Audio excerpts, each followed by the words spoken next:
Hello, I'm Graham Smith with Adaptive Concepts. Today we're going to look at how to set up the Lift2Go for use as a temporary lift application. The first thing to do is to move the lift into position using the wheels. There's two sets of wheels provided with the lift, one on the base unit. You can see it's easy to move around using that. And a second set of wheels can be attached to the side for going through doors. To use those wheels, you simply tip the lift onto its side and roll it around. This makes it easy to go through narrow areas, whereas the base wheels are easier in regular use. So the first step when you get to position, when you go to set up the lift, is to move it to the position you need it. And I usually set it up about a meter or two away from the area that you're going to be accessing the set of stairs. So I'm going to position this a little bit and we put that in place. Next thing is, before we get started, we want to inspect the lift after transport to make sure that everything is structurally okay. Key areas to inspect are the base unit down here, the welds and bolts in these corner stainless steel areas, the welds on the cross tube top and bottom. You need to flip the lift and have a look at the underside. Welds, rivets and bolts in the drive area and the drive post area. And then on each rail, you want to make sure that the underside stringers are in good shape, that there's no damage or abrasion to them, particularly at the corner points. And on each rail, you want to inspect the upper joint surfaces, make sure that there's no damage there. The joint positions here, the stainless steel hooks and pins, make sure the rivets are in place. The welds look strong, there's no cracking or abrasion on those, and that there are no loose fasteners or missing fasteners. So you do that for each section of the lift that you're going to be installing. In this case, we've got the top two rails. You also want to do that for the platform. Particularly for the underside weldments, you want to inspect the welds. Just make sure there's no cracking or damage done to any of those pieces. Again, you want to look at the side pieces and make sure that the rivets are in place, nothing loose or missing. It should take a few minutes just to do a quick analysis to make sure everything's in place. Again, the ramps, same kind of thing. You want to make sure that the 12 rivets on the ramp reinforcing plates here are in place and everything is looking good. Once you're comfortable that the lift is structurally acceptable for deployment, hasn't been damaged during your shipping operations, the first step is to remove the wheels. To remove the base wheels, you simply lift the lift, pull out the pin, and pull the wheel off by pulling it to the side. Most of the weight on the lift is on the what we call the right-hand side. You can see the center of gravity information on the decal there. So this side is going to be heavier to lift than the other one. You need to be prepared for that. Release the pin, pull the wheel off to the side, and the rear wheels are off. In order to get the front wheels off, the side wheels off, you need to lift the drive post out of the way. That's done by releasing the pin that holds the drive post in position, moving it up, allowing it to lock back into position, then pulling the pin that holds the side wheels in place and taking them out of the position. The lift cannot be used when the wheels are in place. The side wheels shouldn't be left in place because they'll form a tripping hazard. And the lift is designed so that you cannot deploy the platform down to its lowest position for boarding if the rear wheels are on the pegs, stick up and interfere with that by deliberate design.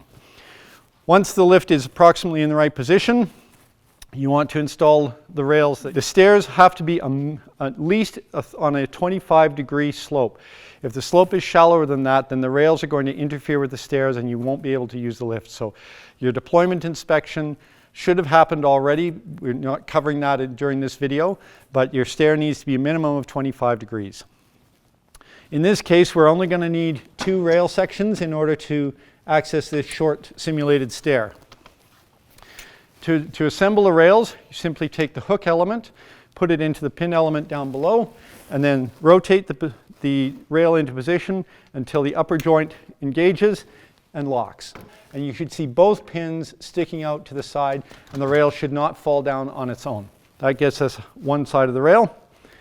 Next side is a little bit different. It's a little more structure on this side, on the right-hand side, but the process is just the same. Again, the hook goes into the pin area and you rotate it into position, give it a little bit of a wiggle until the pin locks.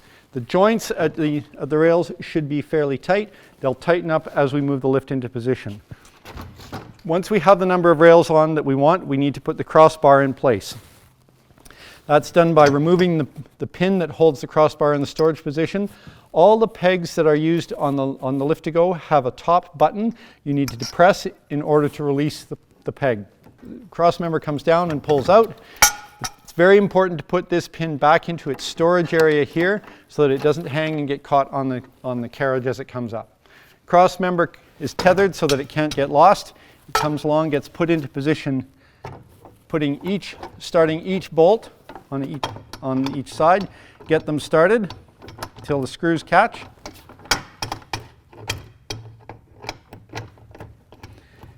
And once the screws catch, then you want to tighten these two up simultaneously so they tighten up evenly.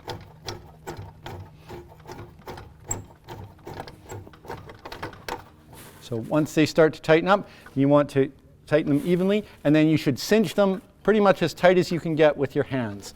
Now that crossbar helps stabilize the rails. So now the rails are ready to move into position. We're going to simply pick up the lift and pull it forward on the plastic pads that are underneath the base plate. Pick it up and put it in position. There's a couple checks we want to make sure when we put it into position.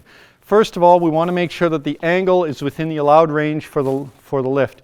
The rails are allowed to be within a 35 to 25 degree slope, and it's shown on the indicator on the inside of the left-hand rail. Second thing you want to do is make sure that the rails are as far forward on the stair for safety as possible so they can't get knocked off. Third thing is you want to make sure that there's at least 4 inches of space on either side of the rail before it could fall off. If there's a wall or a rail here, it doesn't matter. But in this case, we're only about 2 inches from the end, and so we need to move the lift over so that there's at least a 4-inch gap, 10 centimeters between each side. If we want to square it up with the stair, we can grab here and just tug it around into position. The lift should not touch the stair anywhere along this lower rail or the ground anywhere along this lower rail. It does not make the lift unsafe, but it makes it feel unsteady to the user. There is a warning decal about how to position the legs here to remind you to make sure that that's safe. The rails are now in position. When you look down at the rails, you should see almost no gap where the rails join. That means the rails are tight and ready for use. Next step is to move the interlock cassette out of the way so that we can deploy the ramp. To move the interlock cassette, we pull the spring-loaded pin, push the interlock down, and pull it out of its T-shaped storage container. Push it off to the side, ensuring the cables don't hang into the path of the platform when we install it. Second step is to remove the handrail from the storage position and put it into the usage position. It's easier to do this at this point because we can get at the pins. Simply depress the end of the pin in order to release the ball detent.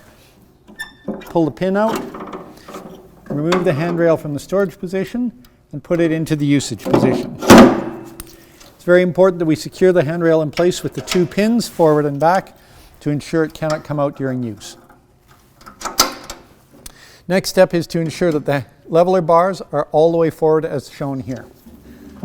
Finally, the platform has 2 saddle points, one here and one here.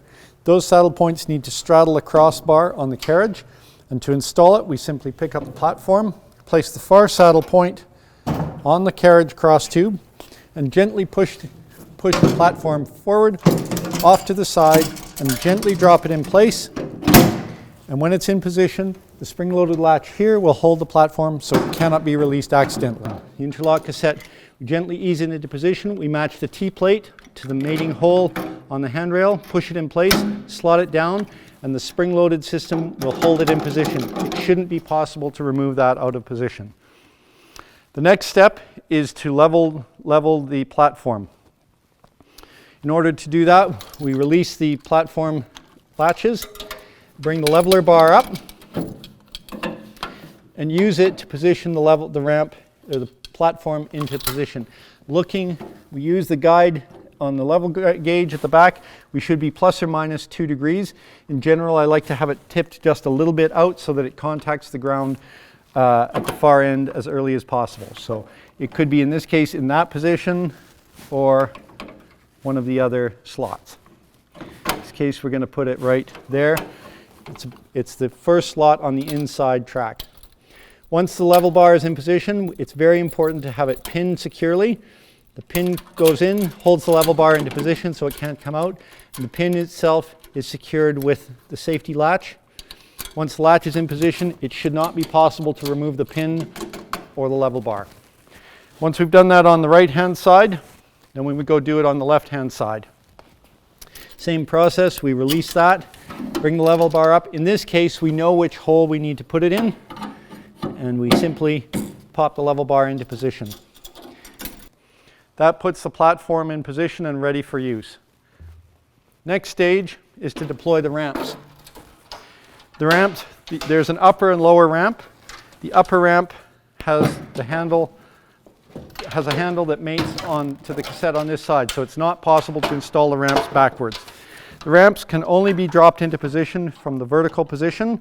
You have to drop them into position, lower them down. In this case, we need to override the interlock by pushing downwards, pulling the ramp handle into position, pulling it all the way to the end. If it doesn't come all the way to the end easily, you just give it a little wiggle and a little pressure and it'll come down. If you don't push that safety interlock down, you can't get the ramp into position. That didn't work. There. Next stage is to get the ground ramp into position. Again, we drop the ramp in from the top vertical position, lower it down, and we have to release the interlock in order to get the ramp into position. There we go. At this point, we can now move the platform up and down because both ramps are in position and both handles are in position. So we can take the handrail out, we release the strap.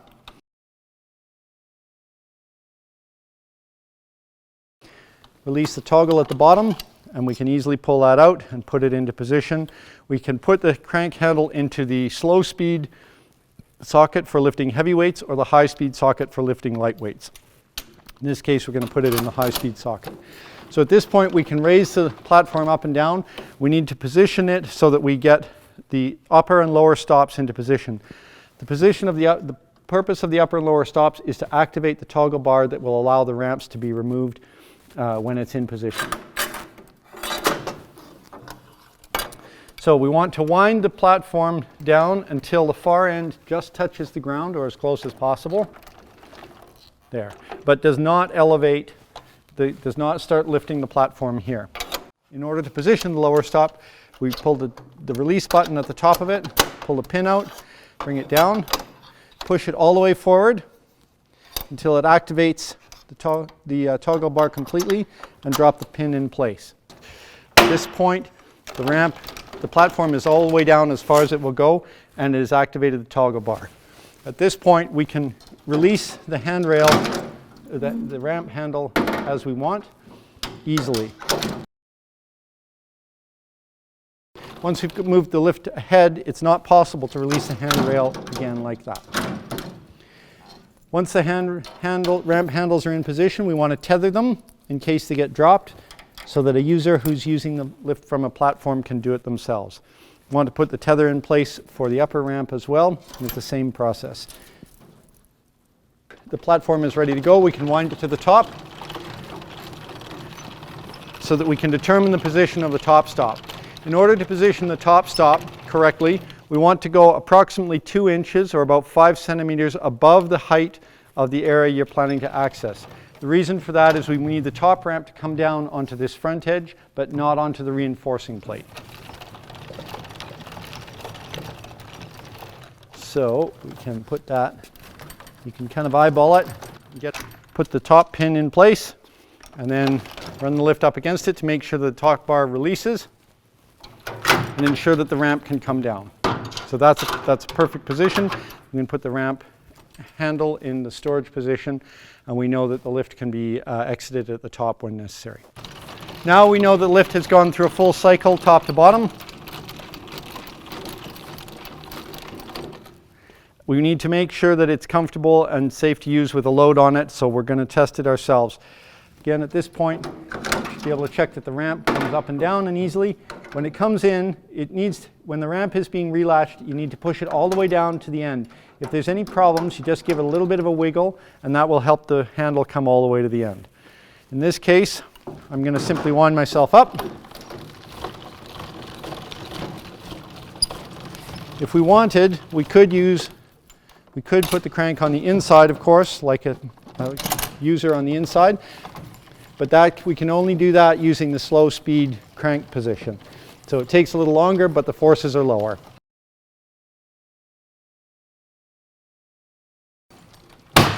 Again, we hit the top. That sound is the sound of the torque limiter inside here clicking out, telling you that you're at the top stop. Release the ramp, and we know that it goes down smoothly. And put it in the storage socket.